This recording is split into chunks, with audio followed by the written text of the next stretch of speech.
बिस्मिल्लाहिर्रहमानिर्रहीम। अस्सलाम वालेकुम दोस्तों, एक नई वीडियो के साथ हाजिर हैं। चलिए अपनी वीडियो स्टार्ट करते हैं। कुछ दिन पहले चाइना की एक वीडियो सामने आई जिसमें एक ट्रक के ऊपर से कुछ ड्रोन्स फायर किए गए और ये एक स्वॉर्म ऑफ ड्रोन्स का टेस्ट था जो कि चाइना ने अपने मुल्क के अंदर कंडक्ट किया है। मैं आपको पहले भी काफ़ी वीडियोज़ बना के दे चुका हूँ जिसमें क्या होगा कि एक पायलट होगा जो जहाज़ से अपने दूसरे छोटे ड्रोन्स को कंट्रोल किया करेगा। ऑस्ट्रेलिया का लॉयल विंगमैन, उसके ऊपर मैंने आपको 1 से 2 वीडियोज़ बना के दी। सारा कॉन्सेप्ट उसके अंदर मैंने आपको समझाया कि किस तरह से एक F-35 का पायलट जो है वो ड्रोन्स को कंट्रोल करेगा। ड्रोन्स मुख्तलिफ काम करेंगे लेकिन वो जरा बड़े ड्रोन्स हैं। लॉयल विंगमैन एक बड़ा ड्रोन है। ये जो चाइना ने ड्रोन इस्तेमाल किया है ये छोटे ड्रोन्स हैं। आपको एक और वीडियो के अंदर जो कि अजरबैजान और आर्मीनिया की जंग के ऊपर थी उसमें मैंने आपको ये बताया था कि अजरबैजान ने कुछ ऐसे लॉइटरिंग ड्रोन्स यूज किए हैं जिनको कामिकाज़ी ड्रोन्स कहा जाता है। ये उसने इसराइल से हासिल किए हैं और ये क्या है, ये बेसिकली सुसाइड ड्रोन्स हैं। उसको आप छोड़ देते हैं हवा में और वो देखता रहता है जहाँ पे उसको अपना टारगेट मिलता है और वहाँ पे वो जाके गिर जाता है और टारगेट को अपने को तबाह कर देता है। उसके बाद क्या हुआ कि एक वीडियो सामने आई चाइना की जिसमें एक ड्रोन लॉन्चर है ट्रक के ऊपर। ट्रक से वो ड्रोन लॉन्चर ओपन होता है और उससे ड्रोन्स जो हैं वो फायर होना शुरू हो जाते हैं। सिलेंड्रिकल टाइप के ये ड्रोन्स हैं। जब ये हवा में जाते हैं तो पहले इनके अगले पर ओपन होते हैं, उसके बाद इनके पिछले पर ओपन होते हैं, यानी कि ट्विन विंग्स हैं जो कि ओपन होते हैं हवा में जाके। हम इसकी बैकग्राउंड में देखें तो ये 2016 के अंदर एक एग्जीबिशन के अंदर चाइना ने दुनिया के सामने इस ड्रोन को रिवील किया था। इट मीन्स कि 2016 के अंदर वो इस कॉन्सेप्ट के ऊपर काम कर रहे थे। चाइना की एक स्टेट ओन्ड कंपनी है China electronic technology group corporation CETC। उसकी एक सब्सिडरी है CAEIT, academy of electronics and information technology. ये बेसिकली उसने ड्रोन बनाया। उसने क्या किया था 2017 के अंदर उसने एक ऐसा टेस्ट किया जिसके अंदर उसने तकरीबन 120 स्मॉल ड्रोन्स जो थे उनको एक साथ उड़ाया और उनको कंट्रोल किया। फिर 4 महीने के बाद उन्होंने एक और टेस्ट किया जिसके अंदर उन्होंने 200 ड्रोन्स को एक साथ उड़ाया और उनको उन्होंने कंट्रोल किया। ये अभी तक का एक वर्ल्ड रिकॉर्ड है जिसमें आपने एक साथ इतने ज्यादा ड्रोन्स उड़ाए और उनको आपने कंट्रोल किया, यानी कि उनकी जो मूवमेंट थी वो सारी कंट्रोल्ड मूवमेंट थी। ऐसा नहीं था कि एक ड्रोन उड़ा वो कहीं चला गया, दूसरा उड़ा वो कहीं चला गया, सारे के सारे उनको सिंक्रोनाइज आपने उसको रखा। ये जो वीडियो सामने आई है इसके अंदर उन्होंने चाइना ने ये तो नहीं बताया कि उन्होंने कौन सा ड्रोन यूज किया, लेकिन कहा जाता है कि ये CH-901 ड्रोन है जिसके बारे में मैंने आपको बताया कि उन्होंने 2016 के अंदर दुनिया के सामने लेके आए थे एक एग्जीबिशन के अंदर। ये बेसिकली एक ट्विन टेल अरेंजमेंट के साथ आता है। जब इसको बनाया गया था ओरिजिनली तो इसकी सिंगल टेल थी, लेकिन फिर इसको उन्होंने मॉडिफाई किया, इसको उन्होंने बेहतर किया और अब ये ट्विन टेल कॉन्फ़िगरेशन के साथ आता है। स्वॉर्म ऑफ ड्रोन्स के ऊपर बहुत ज्यादा वर्किंग हो रही है। अमेरिकन नेवी जो है वो भी उसके ऊपर काम कर रही है और वो अपने शिप्स, ग्राउंड और UUVs अनमैन्ड अंडर वाटर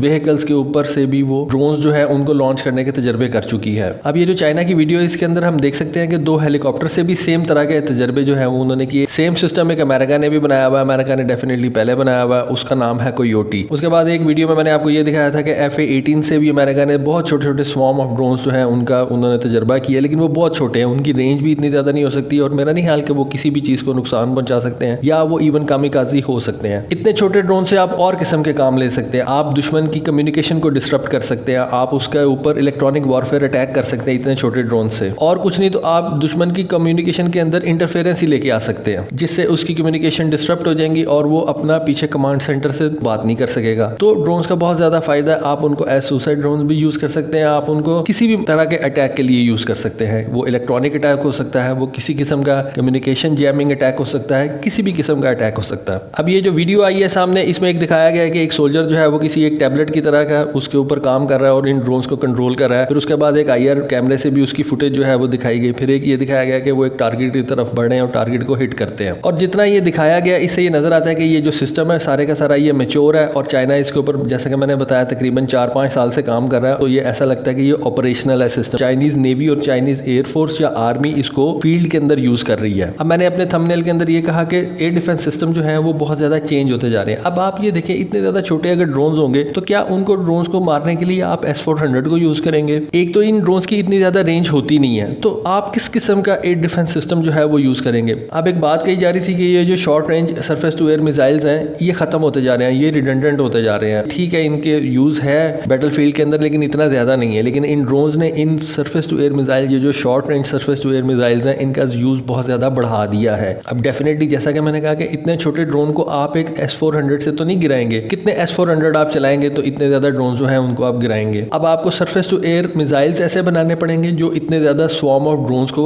इकट्ठा तबाह कर सके, या आपको ऐसी एंटी एयरक्राफ्ट गन्स बनानी पड़ेंगी जो कि इतने ज्यादा ड्रोन्स को इकट्ठा तबाह कर सके। तो शॉर्ट रेंज के जो मिसाइल्स हैं सरफेस टू एयर और जो शॉर्ट रेंज की एंटी एयरक्राफ्ट गन्स थी लगता है कि उनका जो टाइम था वो वापस आने लगा है। वो एकदम बिल्कुल रिडंडेंट हो गई भी थी। अब कोई भी एंटी एयरक्राफ्ट गन्स जो है वो मुल्क यूज एज सच नहीं करता। पाकिस्तान आज भी कर रहा है और शायद ये जो पाकिस्तान रशिया से पेंटासिड, जिसके बारे में कहा जाता है कि पाकिस्तान पेंटासिड लेने जा रहा है रशिया से, शायद ये इसीलिए लेने जा रहा है क्योंकि पाकिस्तान को भी पता है कि ये जो आने वाला वक्त है, ये छोटे छोटे ड्रोन्स हैं, इनको उसने कंट्रोल करना है दुश्मन के, तो वो कैसे करेगा। उसके लिए आपके पास ये पेंटासिड जैसे और ये जो पाकिस्तान इस वक्त और लाइकन एंटी एयरक्राफ्ट गन्स जो है ये यूज कर रहा है, इस तरह के सिस्टम आपको और ज्यादा मजीद बेहतर बनाने पड़ेंगे और ज्यादा चाहिए होंगे। ये जो छोटे छोटे लॉइटरिंग मुनीशंस हैं, इन्होंने अजरबैजान और आर्मीनिया की जंग में ये बताया कि ये एक डेवास्टेटिंग इम्पैक्ट जो है जंग के अंदर लेके आ सकते हैं और दुनिया के बहुत ज्यादा ममालिक जो है इसके ऊपर वर्किंग कर रहे हैं, जैसा कि टर्की इसके ऊपर वर्किंग कर रहा है, जैसा कि अमेरिका इसके ऊपर वर्किंग कर रहा है। डेफिनेटली चाइना की ये वीडियो आपके सामने है। आई बिलीव कि पाकिस्तान भी इनके ऊपर वर्किंग कर रहा है और अगर पाकिस्तान इनके ऊपर वर्किंग कर रहा है तो डेफिनेटली आपके हमसाये ममालिक भी इसके ऊपर वर्किंग कर रहे होंगे। आज का मेरा क्वेश्चन आपसे ये है कि क्या पाकिस्तान को ड्रोन स्वॉर्म्स के ऊपर वर्किंग करनी चाहिए? प्लीज कॉमेंट सेक्शन में जरूर बताइएगा। Thank you.